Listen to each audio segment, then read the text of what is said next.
All right, so before we continue to the philosophy section, I want to do a quick overview of Adventist history, so people could kind of have a little bit of sense of some of the stages that the denomination went through. Now, obviously, Adventism begins with 1844 and William Miller and the Great Disappointment and the Millerite movement. William Miller is I believe he was a Baptist, and he actually was a deist for a while. Didn't really believe in Christianity, and then he had a conversion experience, and then at some point he began to study the Bible for himself. Basically, just started at the beginning and just went all the way through carefully, and he came to a place where he started to study the prophecies following the historicist lens, because he felt that the prophecies were relevant and that they were actually trying to get some kind of information across to us. And in his study of the prophecy, he came to the conclusion that if you put all the prophecies together and you decipher them, the conclusion is that Jesus is going to be coming back in 1844. So he started preaching this reluctantly, but over time he became very popular and a lot of people started following him. So you have the Millerite movement somewhere between the 1830s and 1844, where a significantly large number of people, especially in the New England area, more or less bought into his paradigm and were waiting for Jesus to come. When and these were not people from a particular denomination. It wasn't just Baptist or just one group, but it was actually his message was bringing people in from many different points of view, many different perspectives, and they were all kind of coalescing around this idea of the second coming of Christ. Of course, Jesus didn't come in 1844, so you have what was known as the Great Disappointment. And out of all the people that came out of the Great Disappointment, all the Millerites, some of them just gave up hope altogether and they abandoned Christianity. They abandoned belief in God. Some of them went back to their normal denominations. If they were Presbyterian, they went back to that. If they were Baptist, they went back to that, wherever they came from. Others basically said like, oh, okay, we were mistaken about 1844. It was actually 1845 or 1846 or some other year. And they continue for a while to keep setting new dates.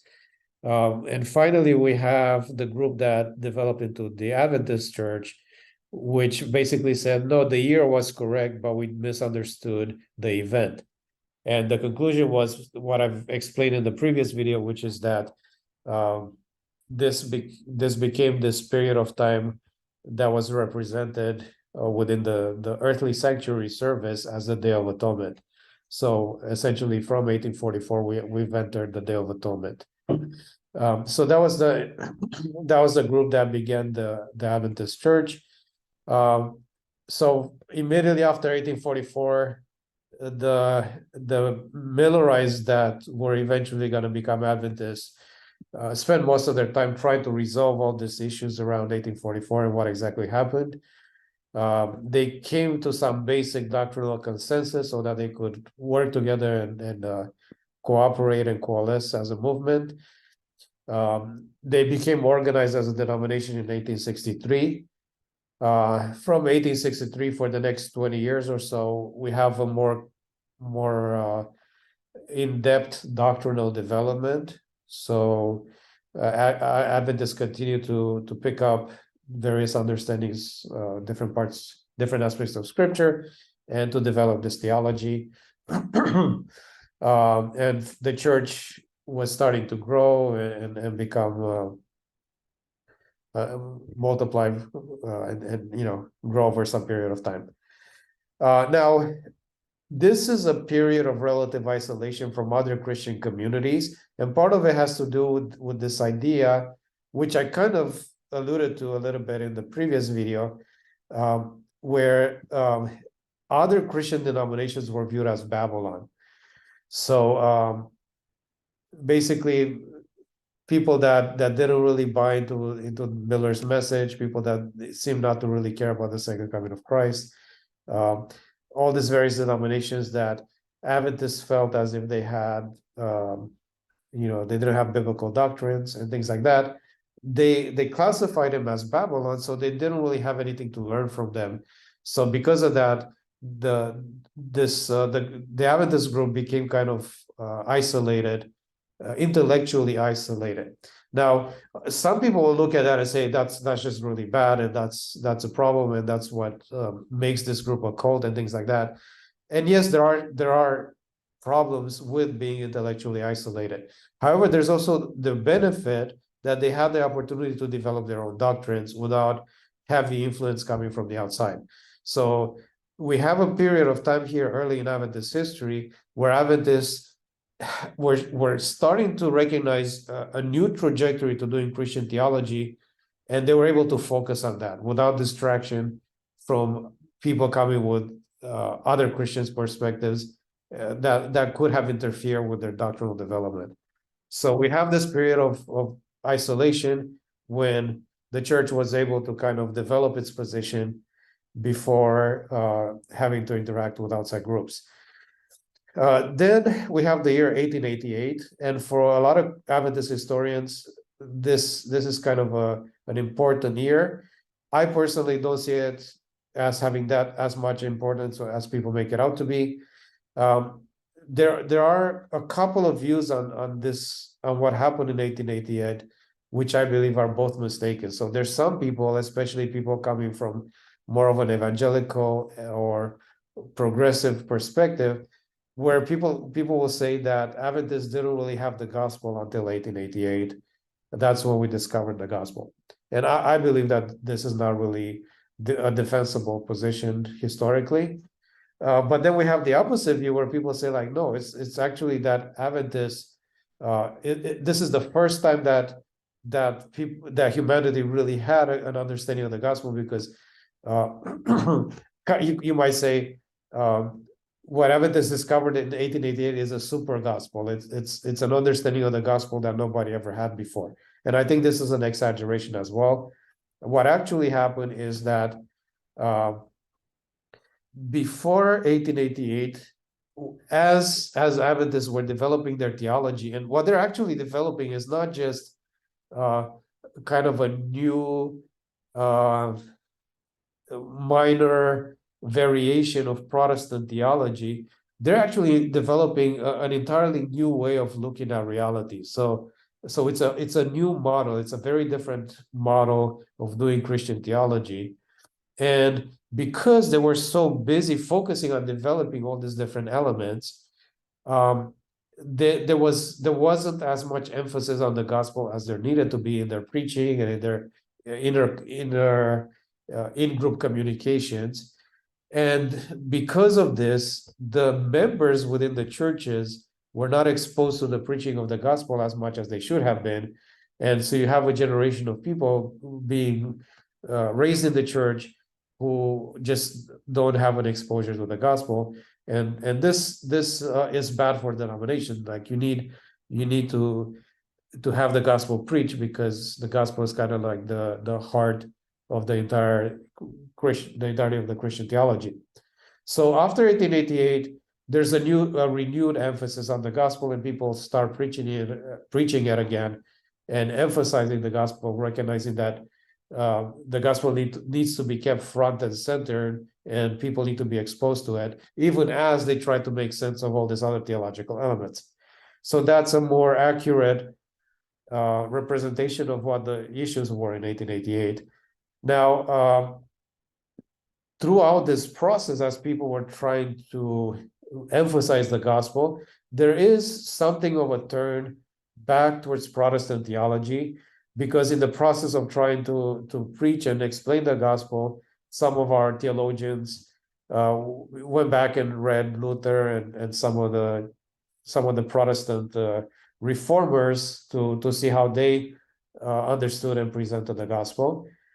So there is something of a turn away from the prior isolationism that the church was developing, and a kind of an opening of the way towards the the greater intellectual discussion within the wider Christian community. Okay, so then we move another several decades forward, up to the 1920s. This is a time when the fundamentalist perspective, which is something I've described in previous videos, it came into Adventism as well. So the fundamentalist movement is something that was a reaction to liberal theology that happened outside of the Adventist Church, had nothing really to do with us. It was just it was its own movement that was occurring somewhere late in the 1800s, and it occurred in response to liberal theologies among the general Christian population. And again, it emphasized inerrancy, it emphasized anti-intellectualism, anti-science, anti-education, kind of a simplistic approach to theology. And this movement had a lot in common with Adventism, because in the sense that it emphasized scripture, which we also did, and it was also opposed to the theory of evolution, which we also were. So Adventists kind of embraced the fundamentalist movement as an ally. So in other words, we were kind of opening up to the wider Christian community, and we felt that fundamentalists were kind of on a similar page with us. So we had a lot in common. So Adventism kind of embraced this thing, but when the fundamentalist perspective came into Adventism, Adventists started applying some of their ideas to Ellen White, and not just to the scripture. So when it comes to inerrancy, people started becoming not just scriptural inerrantists, but Ellen White inerrantists. And that started to create significant problems for Adventism, because now, rather than having this one book that's supposed to be inerrant, you have hundreds of books with hundreds of thousands of pages that are supposed to be inerrant, and it starts to have a similar fragmentation. The consequences are that it starts to fragment Adventism in a similar way that fundamentalism started to fragment Protestantism. Okay, so now that's one kind of wave that passed through Adventism, the fundamentalist wave. Another thing that affected the way Adventism developed is the fact that we started, at some point after the church began to grow, we started to evangelize, and over time the evangelism process started to become this sort of canned process, kind of like a manufacturing plant where you pass things through a certain process and then they come out the other side. We started to develop this methods of evangelism where you have this trained evangelists that go from place to place, and they have their canned series of messages, and they go through these messages and they preach them over and over, so they know them really well. And then people listen to this, and whoever accepts them, they get baptized and join the church. And then the evangelists are evaluated based on how many baptisms they bring in. So they're heavily motivated to baptize as many people as possible, and to preach the kind of messages that influence as many people as possible to make a decision for baptism. And the more people come in, the greater the tithe base, and obviously the organization benefits from having a bigger tithe base, and all these different things. And while some aspects of this are just natural aspects of running an organization, at the same time, we had a negative impact on the denomination, because people came in that didn't fully understand what we believe, that brought with them the belief structures of other denominations without fully recognizing the differences. And there were various complications that resulted from this. Now, another thing that has some significance here is that during this period of time, during the early 1900s, the Adventist Church was trying to develop its educational institutions and its medical institutions, and it needed to have accreditation from the state. And to do that, it needed to have professors that had their master's degrees and PhDs and things like that. So because of that, we had to have our people go out to other Christian institutions to get the degree so that they could teach in our schools. But in the process of doing that, they were becoming more and more immersed in the theological perspective of other groups, and they were bringing that with them into Adventism. Okay, so moving on, the 1930s, we have the beginning of last generation theology. The acronym I'm going to use for this is LGT. Now, this is something very unique to Adventism. So the person that is behind this perspective is he's known as M.L. Andreasen, and he was a very influential leader and theologian in the Adventist Church around the 1930s, going all the way to the 1960s. He had an E.G. White-based epistemology. So when I've talked about different approaches to epistemology, and I mentioned that many Adventists have this sort of Bible plus Ellen White epistemology, which doesn't work, which is cultish. Well, Andreasen was working with this type of epistemology. Now, another aspect of what Andreasen was dealing with at that time in history is that by the time that he was around, all the people that started Adventism, all the pioneers, which is what Adventism calls them, they had all passed away, including Ellen White. So pretty much everybody that started the church had already died. And this was kind of a point of crisis for Adventism, because Adventists really believed that Jesus was going to come back within the lifetime of these pioneers. So the pioneers, when they started the Adventist church, they knew that Jesus didn't come in 1844, obviously, but they believed that it's only a matter of a few years or decades, and then Jesus will return. And the fact that all of them had already passed away created something of a crisis for Adventists and for people like Andreasen that were still that still believed in the Adventist theological framework and the way Adventists reasoned through their theology. And he was trying to come up with an explanation for why Jesus hadn't come yet and why there was this delay in his coming. And the solution he came up with is that there's actually several components to the atonement process. So it's not just that Jesus died for our sins, paid the penalty, and we're saved, and that's it. But he said, no, Jesus had to do two things. First, he had to come on earth and live a perfect life. So the first component of the atonement process is Jesus's perfect life on earth without sin. Then he gives his life for us, and this perfect life is sacrificed for you. Excuse me, for humanity. But besides this, there's something else that's needed, and that is that you have to have a generation of human beings that also overcome sin and reach sinless perfection. And then Satan comes and tries to tempt them the way he tempted Jesus in the wilderness, and they refuse to give in to his temptations, and they defeat and overcome Satan just in the same way that Jesus did, and only then is the atonement complete, and only then can Jesus return. So this became, in Andreasen's mind, an explanation for the delay and why Jesus hadn't come yet.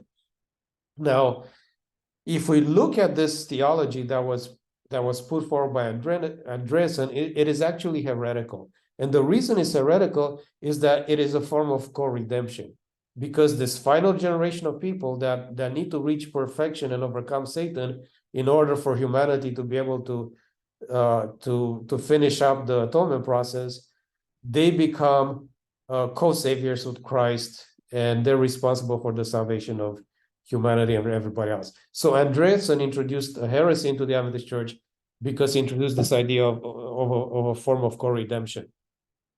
Now, whatever influence Andreasen had from the 1930s forward, and he had published several books on the topic, he had significant influence in the church.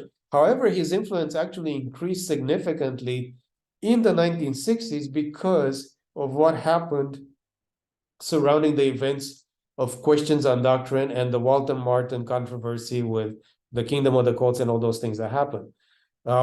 Andreasen convinced a large segment of Adventism that the leadership of the church had apostatized, and he came up with this conspiracy theory, and a lot of people bought into it, and they created kind of a separate entity within the Adventist church that was opposed to the leadership of the church. So what I call it an internal exodus, because in other denominations, when you have a group of people that come to the conclusion that the denomination is wrong and they cannot get along with everybody else anymore, they just break away and they start a new denomination.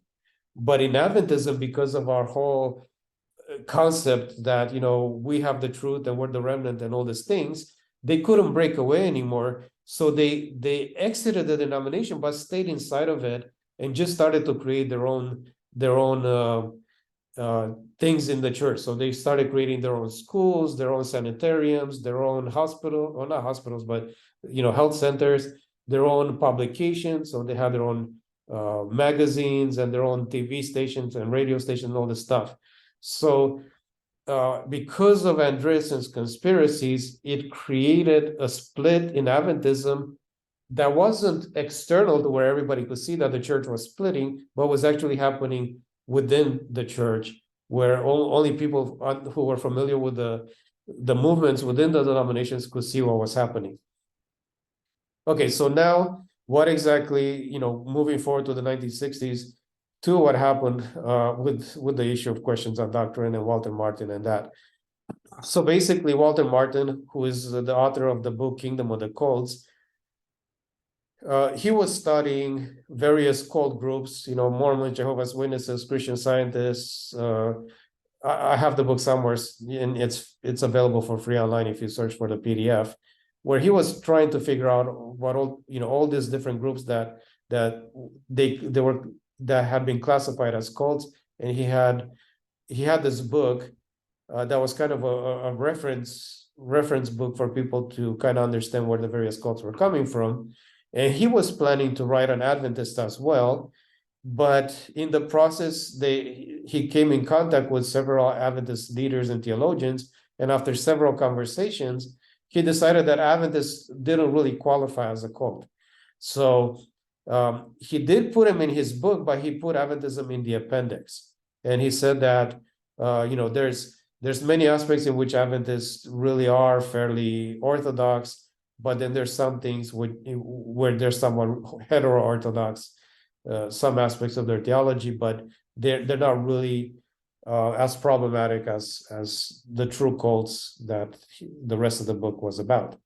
Okay, so within this context of Walter Martin's conversations with Adventism, Walter Martin published his book, and then he published another book on Adventism, and the Adventist Church published a book called Questions on Doctrine, where we expressed Adventist theology in a way that made more sense to the evangelical world. And that's the book that Andreassen read, and then he felt that it misrepresented the Adventist perspective, and he came up with this conspiracy theory that the leaders are lying to the evangelicals about what Adventists actually believe, and that they're misrepresenting the church, and that the church is apostatizing, or the leadership of the church is apostatizing. And anyway, he was supposedly raising the alarm for the rest of the church to become aware of this, and it created what I mentioned in the previous slide, which is this sort of reactionary movement that kind of ended up splitting from the organized church, but stayed within the denomination. Now, the reality is that the reason Andreassen reacted the way he did to questions on doctrine is because he was the one who was coming from a heretical perspective.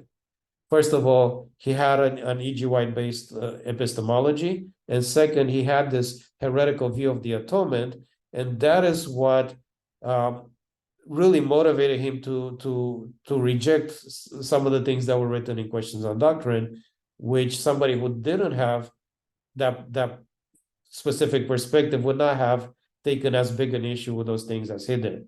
Okay, now while he was pushing in one particular direction, other people in the church started to move closer to evangelicalism, because one of the things that came out of the conversations between Adventists and Walter Martin is that they came up with this idea that there's certain things called the eternal verities that Adventists have in common with other Protestants. So basically, believe in God, believe in the gospel, believe in a whole series of things, which the Adventist leaders that were participating in this conversation at that point in time, they felt that we had all these things in common with the evangelical world.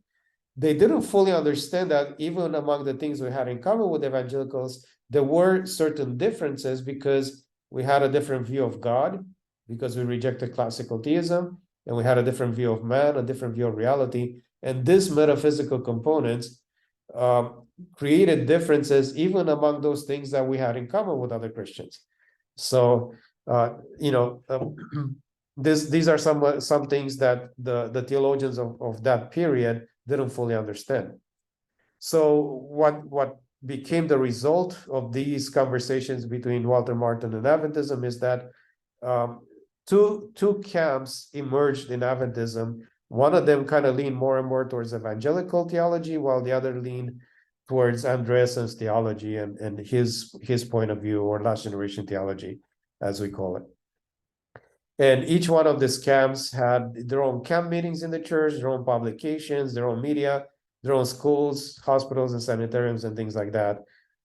So we kind of have this split occurring inside of Adventism, where from the outside it still looks like it's one denomination. And both of these views started spreading fairly widely within the church, both the last generation theology view and the evangelical perspective as well. None of which really represented the Adventist perspective. They both kind of took a turn in a different direction. Okay, so fast forward another 2 decades in the future, we get to what is known in Adventism as the Glacier View era. Glacier View is the place where Desmond Ford, who was an Adventist theologian that was, again, fairly popular, fairly influential at that time, he came to the conclusion that Adventist theology is wrong in several important points. And at Glacier View, he was given the opportunity to present his perspective to a wide selection of Adventist theologians and administrators. And he put together a 1,000-page document where he argued that the Adventist view of the sanctuary is wrong, and the Adventist interpretation of prophecy is wrong, and a bunch of other stuff. Now, Desmond Ford's theology is the consequence of the trajectory that was begun by the people in the 1960s, where they didn't fully appreciate the differences between Adventist theology and the Protestant approach to theology, because they didn't fully understand the epistemology that Adventists are taking, and they didn't fully understand the metaphysics that we're taking in contrast with other Christians.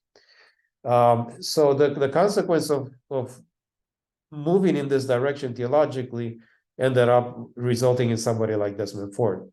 So Desmond Ford eventually concluded that the sanctuary is anti-gospel, it's opposed to the gospel, and he basically said that Adventism needs to abandon its unique positions and kind of go back to traditional Protestantism.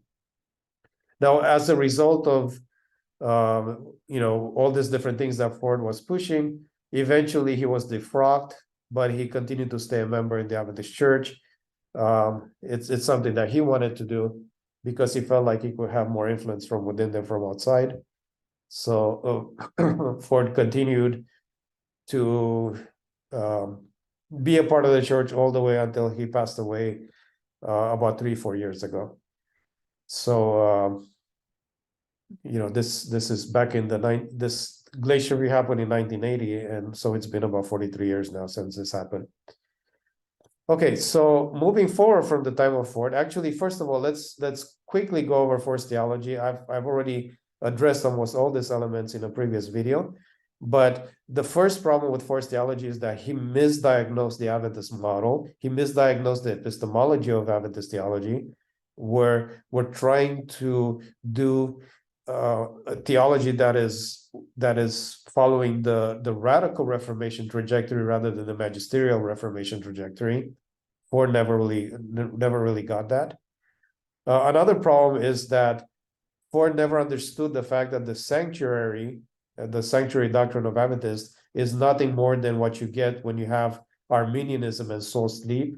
When you put those two components together, you get the Adventist perspective.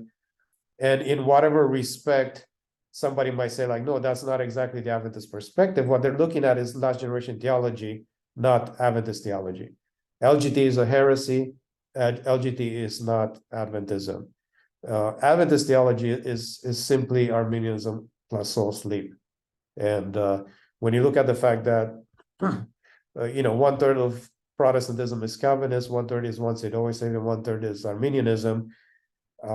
Adventism doesn't really have a reason to get involved in that debate, because there's already many more people, many more Christians that are Arminian than just Adventists. So essentially, that's not something that Adventists invented.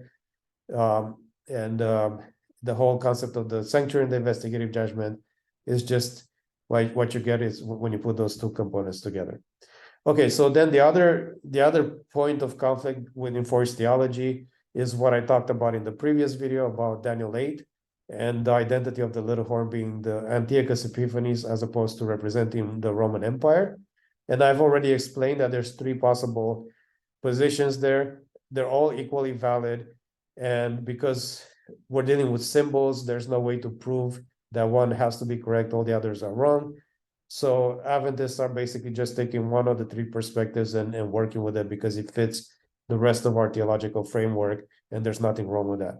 So essentially, everything that Ford argued, these are his main arguments, but pretty much everything that he argued is just flawed. Like, it doesn't really add up because it's built on a misunderstanding of Adventism. But nonetheless, he created a serious rift in Adventism, and a lot of ministers got fired. A lot of ministers left the church because of him, and it's kind of created issues ever since. Okay, moving on from the time of Ford, you have a theological polarization that goes even further between historic Adventists, the people that follow Andreassen's viewpoint, and the evangelical Adventists that are moving more and more towards the evangelical world. And within this conflict, within this polarization, we have the rise of progressive Adventism. And progressives actually seem to develop within the educated sector in Adventism. So they are very influential in Adventist schools, hospitals, administration, media, and so on. The polarization becomes more and more political, where you have people on each side developing alliances with other people that have a similar agenda. And it's becoming very hard to have a centrist Adventism because unless you push to one side or the other, you're not really likely to move up the corporate ladder, so to speak, and you're not really likely to get your ideas passed. So it's similar to what's happening in American politics as well, where there's this polarization taking place. And the membership, because there's so many different perspectives and because people are pushing in different directions, the membership is essentially becoming more and more uninformed because it's really hard to keep up with what's going on, and the issues are becoming very complex. So I have a graphical representation here where on the left, I show that you have Adventism proper, SDA proper in the middle, the yellow triangle. And then you have historic Adventism pulling one way, evangelical Adventism pulling on one way, and then progressive Adventism pulling another way. And all of these operate within the context of cultural Adventism, which is basically people that are kind of either tuned out of the life of the church, they just attend on Saturday and then go on with their lives, or they just are not sufficiently educated to make sense of what's going on, so they're just more or less theologically confused. Now, what I mean by evangelical and progressive Adventism, if we look at the other models within the wider Christian community, you have regular traditional Protestants and fundamentalists that are more conservative, and those represent the evangelical side. And then you have the neo-Orthodox and the liberal, which represent the more progressive side of Christianity. The Catholic Church is kind of in the middle here. You could go either way depending on what topic you're looking at. And in Adventism, we have something similar. So we have a group that reflects the views of conservative Protestants and fundamentalists on one side, and we have progressives that represent the views of the New Orthodox and liberal on the other side. And then the historic Adventist perspective, or the last generation perspective, is more or less a cult, because first of all, last generation theology is heretical, like I've already explained, but also their epistemology is cultish, because as I've shown before, any group that depends on this prophet plus the Bible plus the prophet epistemology, just it doesn't add up, and it belongs to the cultic. It essentially represents the cultic perspective. So this is more or less where Adventism is at today. And somebody might say, like, well, who are you to define what true Adventism is? Maybe it's not your perspective that's true Adventism, maybe it's historic Adventism, one of the other ones. But the reality is that it cannot be any of these other groups, because historic Adventism, like I said, is a cult. So that approach just doesn't work. And if that's all Adventism is, then Adventism is pretty much has failed, or that doesn't have any potential, whatever. While the other two groups cannot be qualified as Adventists, because it's essentially taking the theology of either the Protestant groups or the liberal New Orthodox groups and adapting it to Adventist theology. So we cannot take credit for that. It's not our theology. It's just something that somebody brought in from the outside and kind of,